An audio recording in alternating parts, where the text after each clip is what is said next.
ভাই তোমাদের কাছে অনুরোধ, চেহারা সুরত চলন বলন সুন্দর করে, যারা দাড়ি রাখেন না হিম্মত করে দাড়ি রাখেন, হিম্মত করেন যে ইনশাল্লাহ দাড়ি রাখবেন। দাড়ি না রাখা এটা কিন্তু অনেক বড় অপরাধ। অপরাধটা কি জানেন?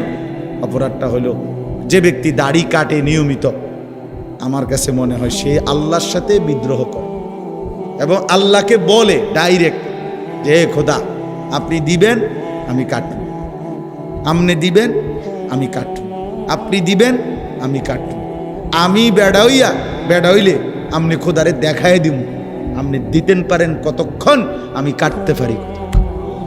তো আল্লাহও যেন বলে বান্দা কাটতে থাকো, আসতে থাকো, কাটতে কাটতে একদিন তো আমার কবরে আইবা, তো তখন প্রথম রাতেই প্রথম ঘন্টায় টাঙ্গাইয়া যখন ফিটমু তখন বুঝবা